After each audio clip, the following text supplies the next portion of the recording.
नमस्कार। जिस तरह पिछले दिनों कलकत्ता में एक ट्रेनी डॉक्टर के साथ बर्बरता की घटना सामने आती है, उसके बाद उसकी मौत हो जाती है, इसके बाद सीबीआई को सौंपने की मांग करती है वहां की पब्लिक और कोलकाता हाईकोर्ट भी इस पे संज्ञान लेती है। इसी पे बात करेंगे।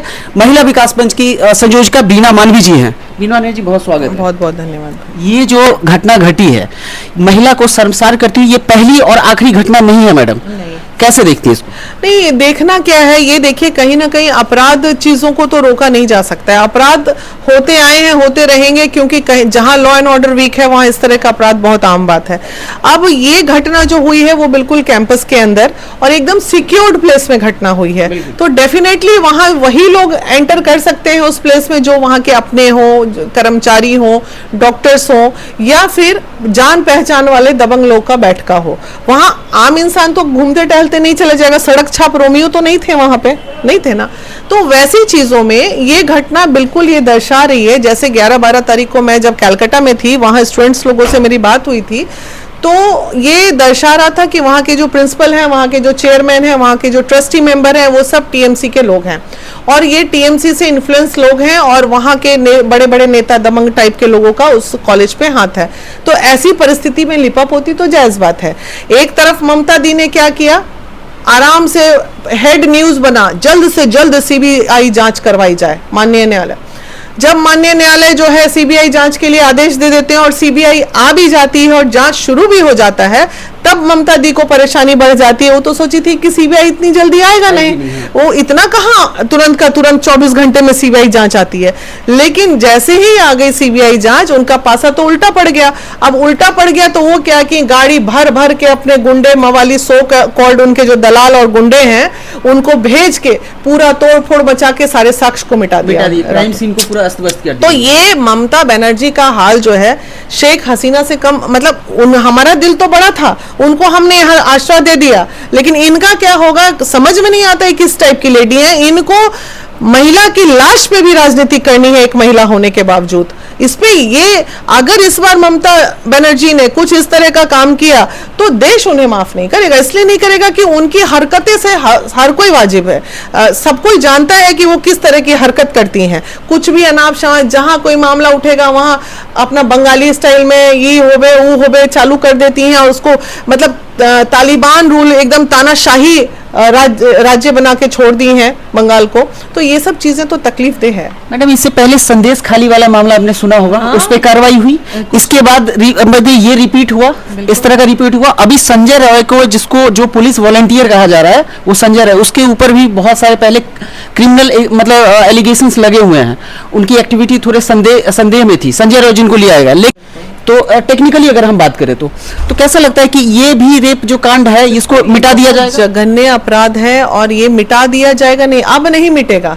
इस तरह से जो पूरा देश जग गया इस मुद्दे पे, तो इसमें अगर सही तरीके से सीबीआई ने जांच कर ली और सीबीआई ने सही पहलू पे जाके बात की, क्योंकि संजय राय जो है वो कोई और नहीं, जैसे कैसे होते हैं one kind of Dalal type का व्यक्ति, पुलिस वॉलंटियर बोलते हैं उसको, तो वो किसका व्यक्ति है? वो टीएमसी का ही व्यक्ति है और उसके बाद ना उसका आगे नाथ ना पीछे पगा, उसका कोई नहीं है घर द्वार में। तो वो आज नहीं तो कल उसको बचा के ममता दी बाहर निकाल ही लेंगी। लेकिन बाकी के 8-9 लोग कहाँ गए, वो कहाँ गए? स्पेशली उसी को कैमरा से दिखाया गया। बहुत ज्यादा इसमें इतना बड़ा लोचा है ना। आप अंदर जाके वहाँ के डॉक्टर से बात कीजिए ना, वो लोग बताएंगे। आप कोलकाता गई थी, वहाँ स्टूडेंट से आप बात? हाँ, 3-4 स्टूडेंट जिस होटल में मैं ठहरी हुई थी वहाँ पे डर के मारे पेरेंट पहुंच गए, बहुत सारे पेरेंट वहां पहुंच गए अपने अपने बच्चे को वापस लाने के लिए कि भाई आंदोलन में मत उतरो, हंगामा हो जाएगा। तो उसी होटल में 3-4 बच्चे आए हुए थे जो कि मेरे साथ ट्रेन में वो बिहार तक आए हैं, पटना की लड़की थी 2 उसमें। तो वो लोग आई, सारी स्टोरी बताते हुए हमें आई वो टोटल कि ऐसे होता कॉलेज के अंदर। वो उन बच्चे का जो कहना है वहां के डॉक्टर्स का कि 2 चीज है, एक तो ये उसके साथ बुरा हुआ, गैंग रेप साबित है, और दूसरा वो कोई एक व्यक्ति ऐसा है जिससे वो मे बी दोस्ती होगी या बहुत क्लोज होगी और उसके जरिए बहुत सारे इंटरनल, जैसे नहीं होता है बड़े बड़े क्राइम्स जो मेडिकल लाइंस में होते हैं, वो लिंक्ड होगा जिसके बारे में ये जान गई होगी, जिसकी वजह से ये भी हत्या हो सकती है। इसके साथ हत्या हाँ हाँ। कैसे देखती हैं अरुणिमा जी, जैसे मीना मानवी जी लगातार इस चीज पे प्रकाश डाली है, आप कैसे देखती हैं इस पूरी घटना को? देखिए, हम सबसे पहले आपको कुछ दिन पीछे ले जाते हैं। आप निर्भया कांड सोचिए, तो एक निर्भया के लिए पूरा देश नहीं उभरा था। वो एक ऐसी बेटी जो देश की बेटी बनी थी कि किसी भी बेटी के साथ ऐसा नहीं हो। और इसका जो निर्णय हुआ, न्यायालय ने जो निर्णय दिया, थोड़ा लेट हुआ लेकिन फांसी मिली, तो हम लोग क्यों खुश हुए? हम लोग इसलिए नहीं खुश हुए कि केवल उनको फांसी मिली।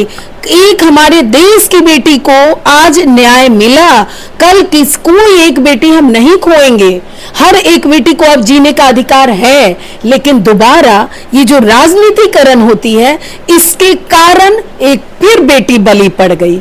और इसका मनोबल जो है, जो निर्भया के दोषियों को सजा मिली थी, और ये मनोबल जो टूटा था, मनोबल दोबारा बढ़ गया। आप समझ रहे हैं ये राजनीतिकरण कितना बड़ा, देश के उन जितने गुंडे मवाली हैं उन सब को कितना बल देता है।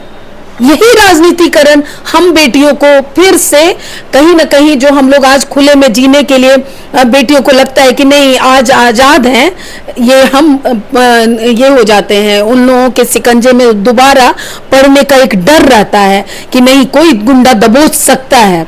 अगर ये बंद हो जाए ना, वापस देश जागेगा और इस बेटी को भी ना इनके दोषियों को मिलेगा सजा और फांसी मिलेगा, ताकि दूसरी बेटी ना मरे। लेकिन ये दूसरा होना ही नहीं चाहिए था। रिपीट है, बहुत दुखद है। और इसमें महिला विकास हम सब पूरे देशवासी को बोलते हैं, फिर से जागिए।